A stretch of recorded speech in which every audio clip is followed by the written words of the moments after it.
Hello friends, नमस्कार। बहुत स्वागत है आपका इस चैनल में। मैं आपका health and physio guide doctor Neeraj once again एक नए टॉपिक के साथ आपके सामने प्रस्तुत हूं। सो गाइस, आज का मेरा टॉपिक है कि फिजियोथेरेपी में इंटर्नशिप का मीनिंग क्या होता है और इसे कैसे कंप्लीट करते हैं। ओके, सो जो भी बच्चे बीपीटी का पढ़ाई कर रहे हैं, so after giving the exam of BPT final year एक स्टेज आता है just to join the internship. So मे भी बहुत सारे बच्चों को मालूम नहीं होता है कि इंटर्नशिप होता क्या है, कैसे करते हैं और कहां करना चाहिए, इसके लिए क्या क्या प्रोसीडिंग है और ये कितने टाइम का होता है। सो गाइस, आज मैं इस वीडियो में इन सारे पॉइंट को फोकस करूंगा कि इंटर्नशिप होता क्या है, इसका मीनिंग क्या होता है, कब इसे हम ज्वाइन कर सकते हैं, इसका एक्चुअल ड्यूरेशन क्या होता है और इसे हम कहां ज्वाइन कर सकते हैं और कहां कहां ज्वाइन करने का पॉसिबिलिटी होता है और कितने ऑर्गेनाइजेशन में इसको ज्वाइन कर सकते हैं। क्या इंटर्नशिप में आपको पेमेंट मिलता है, that is known as stipend, या हमें कुछ पे करना होता है just to complete our internship. Okay guys, so just watch full video और इसको देख के आपको मालूम होगा कि हमारे फील्ड में इंटर्नशिप का मीनिंग क्या होता है। Okay, so let's start. So guys, internship आपके एकेडमिक करिकुलम का एक पार्ट होता है। इसको कंप्लीट करने के बाद ही आपको बीपीटी की डिग्री मिलती है। और इंटर्नशिप मेडिकल के अदर ब्रांचेस में भी कंपलसरी होता है, लाइक एमबीबीएस, बीएचएमएस, बीएमएस और योगा साइंस। हर ब्रांच में आपको 6 मंथ का या 1 ईयर का वो कंपलसरी इंटर्नशिप करने के बाद ही आपको एक फाइनल जो डिग्री मिलता है, इसके बाद ही मिल पाता है। Okay, so after the completion of BPT exam, जब उसमें आप पास होते हैं, फिर आपका स्टेज आता है just to join the internship. So interns का मतलब ये हुआ कि आप अब स्टूडेंट नहीं हैं, आप पार्शियली स्टाफ में कन्वर्ट हो गए हैं और आपको आपने जो भी 4 साल में सीखा है उसको प्रैक्टिकली इंप्लीमेंट करना है in the various organisation. Okay, so internship always आपका होता है, that is known as rotatory internship. It means आप जिस भी ऑर्गेनाइजेशन में इंटर्नशिप कर रहे हैं वहां पे आपको रोटेशन में डिफरेंट डिपार्टमेंट में अपनी ड्यूटी आपको देनी होती है।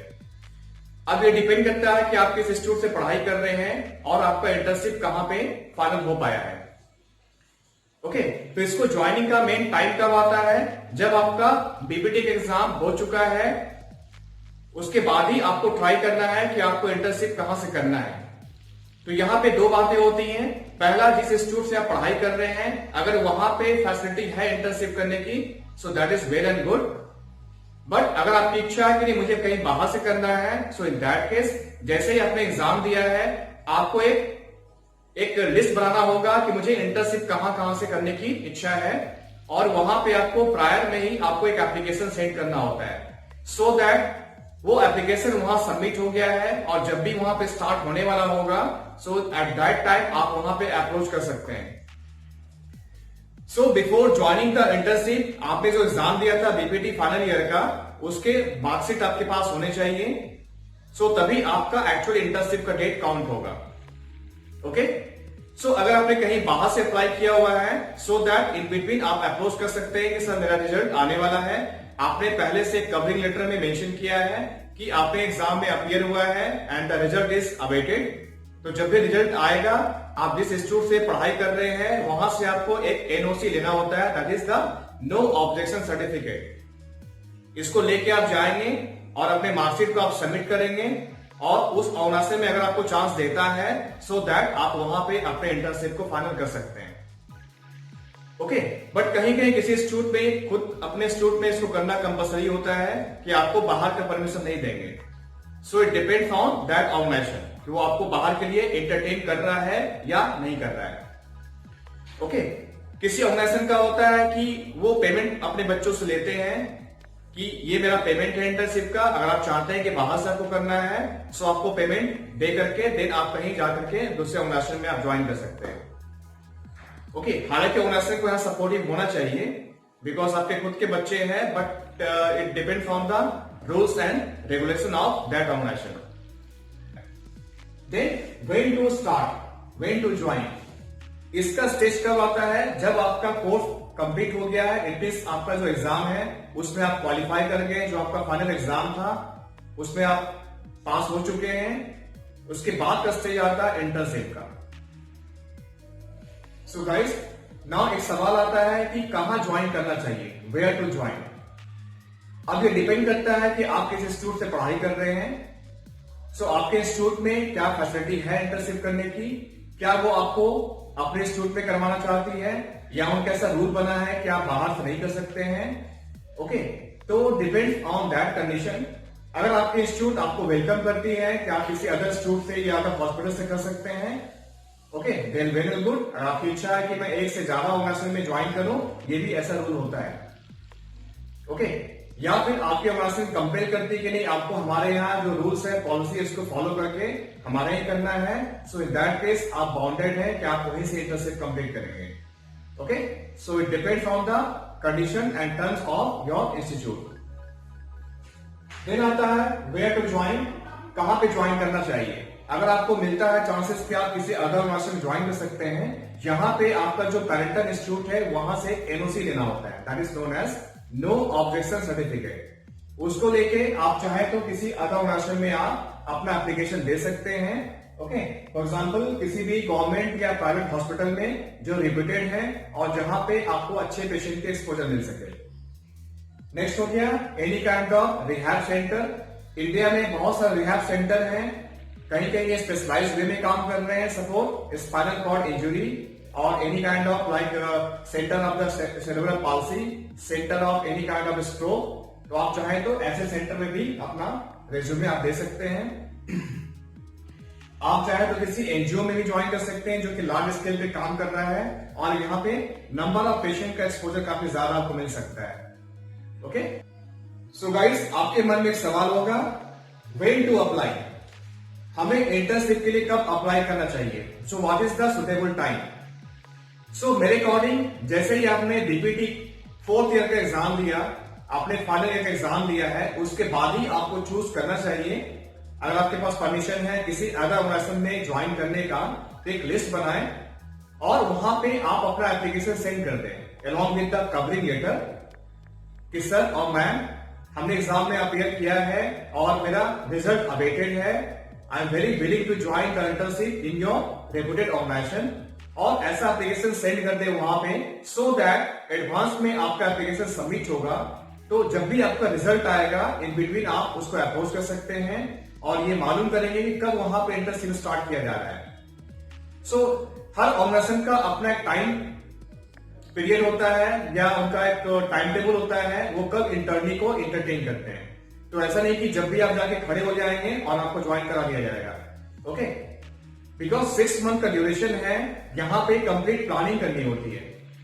उस बच्चे को जो रोटेशन होगा, किस किस डिपार्टमेंट में होगा, कहां स्टार्ट होगा, कहां कंप्लीट होगा, सो एक कंप्लीट बैच उसको बनानी होती है। तो ऐसा नहीं कि 1 या 2 बच्चों के लिए वो प्लानिंग करेगी। ओके, सो बेस्ट है कि जैसे आपका एग्जाम कंप्लीट हुआ है, वहां पे आपको अपना एप्लीकेशन सेंड करना चाहिए या जाके एक बार पर्सनली आपको मेल करना चाहिए। सो दैट अगर आपने 4-5 जगह पे अप्रोच किया है, सो मे बी 1 और 2 प्लेस में आपका फाइनल हो जाए। Now is it paid.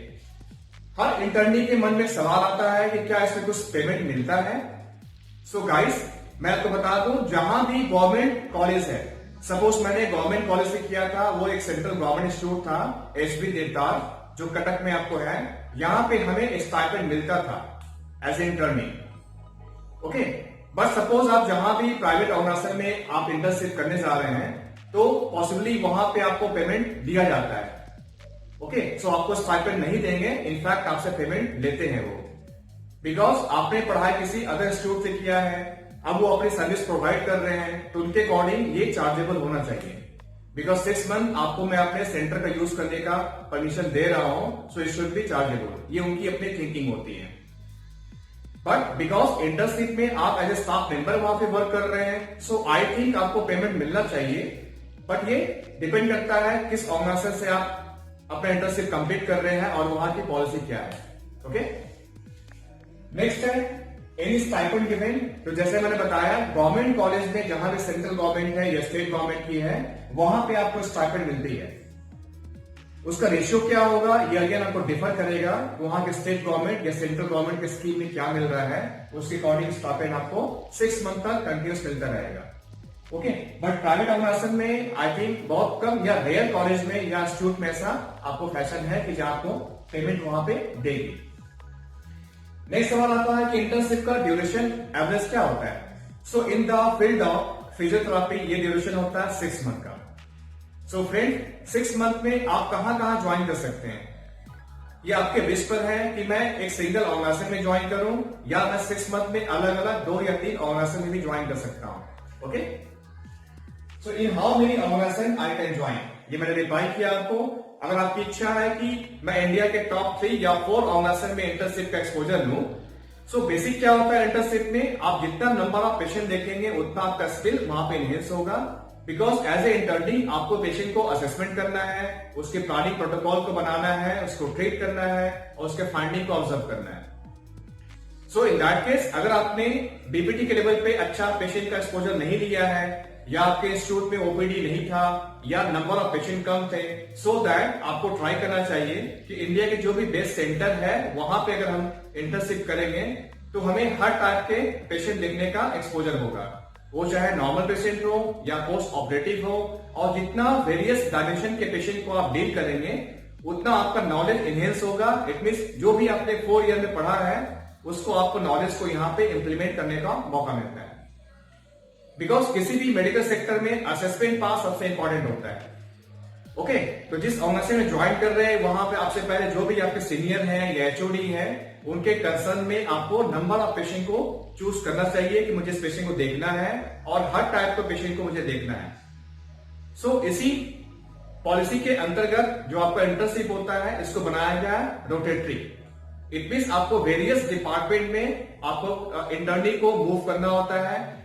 ये अगेन डिपेंड करता है कि किस डिपार्टमेंट में आपकी ड्यूटी कितने दिन की लगाई गई है या कितने आवर की लगाई गई है। So it may be 10 days, it may be 15 days, it may be 1 month also. तो ये डिपेंड करता है कि कितने नंबर ऑफ डिपार्टमेंट में आपकी पोस्टिंग लगाई जाए। Now the question comes, should I join the reputed organisation और I can join internship at anywhere. So guys again depend करता है, जैसे मैंने आपको बताया कि आपको कैसा एक्सपोजर चाहिए। आप इसको शॉर्टकट में कंप्लीट करना चाह रहे हैं या आप चाह रहे हैं कि one of the best exposure मुझे मिले, या जो मैंने सीखा है उसको मैं बड़े हॉस्पिटल्स में या बड़े ऑर्गेनाइजेशन में उस नॉलेज को मैं इंप्लीमेंट करूं and just to see the result. Okay, तो इसके अकॉर्डिंग अपने ऑर्गेनाइजेशन को आपको चूज करना है अगर आप कहीं बाहर से कर रहे हैं तो। ओके, सो यहाँ पे जो जितना आप नॉलेज गेन करेंगे सो प्रैक्टिकल फील्ड में उतना आपके लिए बेनिफिशियल होगा। बिकॉज आफ्टर 6 मंथ आपको अपना करियर स्टार्ट करना है। सो बेसिक फाउंडेशन जितना अच्छा हो उतना आपके लिए वो हेल्पिंग होगा। बट कुछ लोग ट्राई करते हैं कि बस एनी हाउ 6 मंथ करना है, मुझे समय निकालना है, दैट इज ओके। ओके, तो ये आपके विश पर डिपेंड करता है मुझे कैसे ऑर्गेनाइजेशन को ज्वाइन करना है और एक्सपोजर कैसा लेना है। कि मन में एक सवाल आता होगा कि हमें जॉब के लिए कब अप्लाई करना चाहिए। सो दोस्तों एक मैं आपको टिप्स दूंगा फॉर दिस। जैसे आपका 3 to 4 मंथ कंप्लीट हो गया है या होने वाला है, सर्टेन ऑर्गेनाइजेशन की लिस्टिंग आप कर लें। बहुत सारे जॉब आप देखेंगे इंटरनेट पर आता है, अवेलेबल है, बहुत सारे वैकेंसी आपको न्यूज़पेपर में आती है। आपको करना क्या है, उन सभी का एड्रेस आपको नोट डाउन करना है। ओके, और as a just by chance आपको एक अच्छा सा रिज्यूमे बना के उस ऑर्गेनाइजेशन को सेंड कर देना है। सो ऑलवेज ऐसे ऑर्गेनाइजेशन में वैकेंसी क्रिएट होती रहती है। अगर पहले से आपका रिज्यूमे वहां पे सबमिट होगा सो मे बी वो उसको ट्राई करेंगे लुकआउट करने का। Okay, so specially in case of any organisation या टीचिंग इंस्टीट्यूट वैकेंसी वहां पे क्रिएट होती रहती है। सो अगर आप इंटरेस्टेड हैं ऐसे सेंटर के लिए अदर फॉर टीचिंग और क्लिनिकल जॉब, सो बेस्ट है कि अपना रिज्यूमे वहां फॉरवर्ड कर दें आप बाय ईमेल और by post also. So may be कभी कभी ऐसा होता है कि उनको नीड होगा और आपका वेट करेंगे, इस बंदे ने अच्छी जगह से बीपीडी किया है, इस बंदे के पास अच्छे इंटर्नशिप का नॉलेज है, एक्सपोजर है, सो मैं इसको हायर कर सकता हूं। ओके, सो जैसे आपका इंटर्नशिप कंप्लीट होगा and you will get the call from that organisation. Okay, so try लेने में क्या बुराई है। सो बेस्ट है थोड़ा एफर्ट करना होगा और 2 मंथ और 3 मंथ बैक से ही आप अपने रेज्यूमे को वहां पे सेंड करना स्टार्ट कर दें। सो मे बी आपने 10-15 ऑर्गेनाइजेशन में सेंड किया है, वहां से 2-3 ऑर्गेनाइजेशन आपका कॉल आ जाए जब आपका इंटर्नशिप कंप्लीट होने वाला है। Okay, so just face the interview and join the organisation. आइए देखते हैं कि आपको जो इंटर्नशिप का सर्टिफिकेट मिलेगा उस पर बेसिक क्या क्या चीज मेंशन होगा। You can see the format here, यहां पर लिखा होगा it is the rotatory internship, आपका ऑर्गेनाइजेशन का नाम होगा, फिर यहां कंप्लीट डिटेल होगा। ओके, सो आपको किस किस डिपार्टमेंट में पोस्टिंग लगाया गया है, उस डिपार्टमेंट में आपके डेट ऑफ ज्वाइनिंग क्या थी और आपका डेट ऑफ कंप्लीशन क्या था, और टोटल आवर्स, इट मींस उस डिपार्टमेंट में आपने टोटल कितने आवर्स स्पेंड किए हैं, उसका एक यहाँ पे डाटा आपको एक मेंशन होता है। देन फाइनल आपका मेंशन होगा date of commencement, it means आपका जो इंटर्नशिप है कब स्टार्ट हुआ था। Then date of completion, it means जो आपका 6 मंथ है वो कब कंप्लीट हो रहा है। लास्ट होगा एनी एक्सटेंशन डेट, सो कभी कभी पॉसिबली आपका डेट एक्सटेंड हो जाता है, suppose due to any emergency और एनी काइंड ऑफ इलनेस और फैमिली इश्यूज, मे बी आपका इंटर्नशिप वहां डिले हो गया है। ओके, सपोज फॉर 1 मंथ और 2 मंथ, तो वहां पे डेट ऑफ एक्सटेंशन आपके सर्टिफिकेट पे मेंशन कर दिया जाता है। ओके, सपोज 3 to 4 या 5 डेज का होता है, उतना आपका मैनेजेबल है, आपका इंस्टीट्यूट या ऑर्गेनाइजेशन वहां मैनेज कर लेती है, लेकिन एक्सटेंशन लार्ज होगा वहां पे वो मेंशन होता है। ओके, सो आपको ट्राई करना है कि आपको विदाउट एनी स्पेशल रीजन अपना इंटर्नशिप डिसकंटिन्यू नहीं करना है, उसको आप लगातार करेंगे सो दैट ये शो करेगा कि आपने 6 मंथ में कंप्लीट कर लिया है। अदरवाइज जॉब में आपसे एक सवाल पूछा जाएगा कि आपका इंटर्नशिप बीच में डिले क्यों हो गया या डिसकंटिन्यू क्यों हो गया। ओके गाइस, सो ट्राई करना है इसको कंप्लीट फेज में, लगातार में, एक रेगुलर वे में आप इसको कंप्लीट करना है। ओके, तो सर्टिफिकेट पे आपका जो डिपार्टमेंट होगा वो मेंशन होगा। अब ये डिपेंड करता है कि जहां से आप इंटर्नशिप कर रहे हैं वो कितने फील्ड में, कितने डिपार्टमेंट में आपको अपना एक्सपोजर देना चाहती है। Okay, suppose in the department of physiotherapy, अगर वहां डिपार्टमेंट आपको ऑक्यूपेशनल थेरापी का भी है, वहां ड्यूटी लगेगी आपकी। अगर डिपार्टमेंट आपका वहां पे P&O का है, that is the prosthetic and orthotics, वहां आपकी ड्यूटी लगेगी। जैसे हमारे कॉलेज निर्तार में हमारा इंटर्नशिप पे यहाँ ड्यूटी लगता था। ओके, नेक्स्ट आपको मेडिकल में हो सकता है, like department of orthopaedic, department of neurology, department of cardiothoracic, ICU department, NICU department, emergency department, okay, obs and gynae department, rehabilitation department. Okay, so आपको ट्राई करना है जितना मैक्सिमम डिपार्टमेंट का एक्सपोजर मिल जाए उतना अच्छा है, क्योंकि सब चीजों की पढ़ाई आपने की है, सो उस बेसिक नॉलेज को आप वहां पे इंप्लीमेंट कर पाएंगे।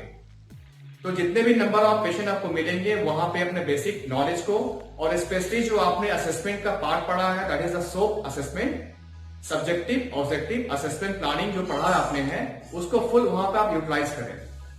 तो जितने भी पेशेंट आप देख रहे हैं उसका क्या असेसमेंट शीट है मेडिकल कॉलेज में, ओके, वो कंजर्वेटिव और ऑपरेटिव वे में इसको ट्रीट किया गया है, इसको क्या डिटेल्स दिया गया है, किस टाइप का ऑपरेशन है, कब इसको डिस्चार्ज किया जा रहा है, ओके, किस जो स्टिच लगाया गया है वो कहां पे है, देन इसका अभी प्रोटोकॉल क्या बनाया गया है। ओके, इन सारी चीजों को आपको एक समरी फॉर्म में रखना चाहिए, और जहां तक हो सके ट्राई करें पेशेंट का फुल असेसमेंट करने का। Okay guys, so I think ये नॉलेज आपके लिए कुछ हेल्प करेगा समझने के लिए कि हमारे फील्ड में इंटर्नशिप क्या होता है, इसका इंपॉर्टेंस क्या है, और हमें कब ज्वाइन करना चाहिए, और इसको करने के क्या क्या फायदे हैं। Okay, so hope so guys ये वीडियो आपके लिए बेनिफिशियल होगा, और नेक्स्ट मैं ट्राई करूंगा इंडिया के टॉप इंस्टीट्यूट में जहां से इंटर्नशिप होता है उसका क्या प्रोसीजर है, कब स्टार्ट किया जाता है, और कब उसके लिए आप अप्रोच कर सकते हैं। Okay guys, so I hope ये वीडियो आपके लिए काफी हेल्पिंग होगा regarding the internship in our field. So एक बेसिक आपको आइडिया मिल गया होगा इंटर्नशिप क्या होता है, इसे कहां करना चाहिए, कब स्टार्ट करना चाहिए, ठीक है, और बेसिक क्या क्या प्रिकॉशन लें और कैसे हमें इसमें काम करना चाहिए। So till then just take care of yourself and your family members, okay, and thanks once again for watching my video so patiently. Thank you guys. Thank you.